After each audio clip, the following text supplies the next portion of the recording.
So I was researching marketing job titles for work, and as I went, something started to bother me. Mostly I was curious about the engineer wave that's been retitling marketing roles. I thought I had found the first published Lifecycle Engineer. In my defense, it had win-back playbooks, health scores, but then I looked at the title and saw that this was a RevOps go-to-market engineer, and the same pattern kept showing up. If go-to-market engineers are moving into retention and churn, then who owns Lifecycle? Marketing or RevOps? To answer that, I had to learn where go-to-market engineer came from, because this title does have a corporate origin story. Clay, the data enrichment software company, coined it in 2023 as part of a growth strategy. 2 years later, they raised a $100 million Series C and launched the job like it was a product with conferences, boot camps, and a full job board. But only about 1,200 people worldwide have that title. And its job description is nearly identical to RevOps.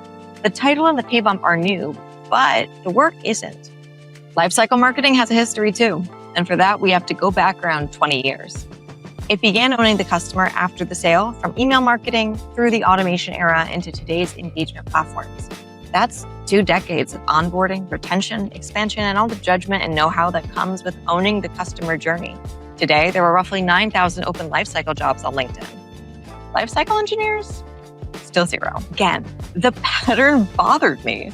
This shift that we're seeing sets up a false dichotomy that pits technical against relationship, the person who owns the data versus the person who owns the customer.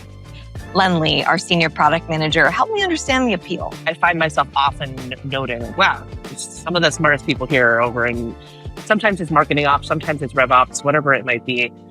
Really, really smart folks find themselves in those positions. So on the one hand, I like the idea of empowering those folks more explicitly.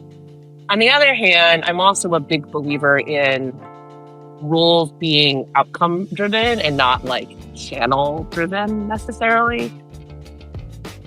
It does seem like if you're bifurcating roles like that, you could insert some tension or just natural tension into kind of battling over sharing the same outcomes. I don't know what the answer is necessarily, but I think it's anything that increases the empowerment of people who are being fundamentally held accountable to certain metrics to be able to actually act strategically to change those metrics, I think generally is a good thing. I'm not sure. I wonder if this gets halfway there, but doesn't maybe get all the way there. Marketing has always been part art and part science.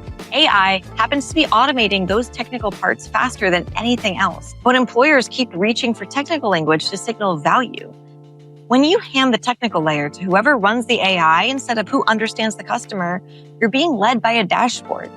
When we split this work into 2 places, who loses?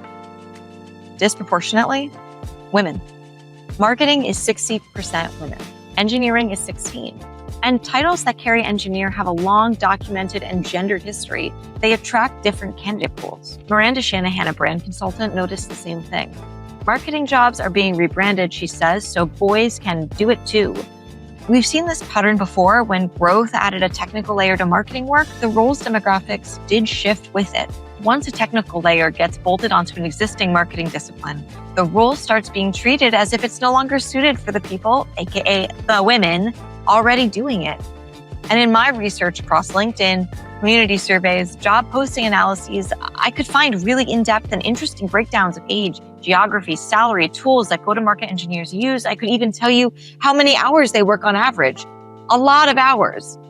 Nothing has been published on gender breakdown. Not one thing. Meanwhile, in RevOps, the field this work is migrating toward, the latest salary report shows men out-earning women by about $14,000. You could upskill any of these women in these so-called soft roles because they definitely aren't soft. These roles demand a lot of hard skills that make upskilling more than possible. Let's not pretend this is about paths to take, because at this point, we know that everybody loses when we decide there are 2 separate roles split between who owns the data and who owns the relationship. This is one role. It's the lifecycle marketer, or whoever's closest to the customer. It does not need a new name or a new team. It needs the industry to step up and do 2 things. 1, stop letting the go-to-market engineer absorb lifecycle by default. And 2, invest the AI enablement, the skills, and yes, the premium into the people already in the seat.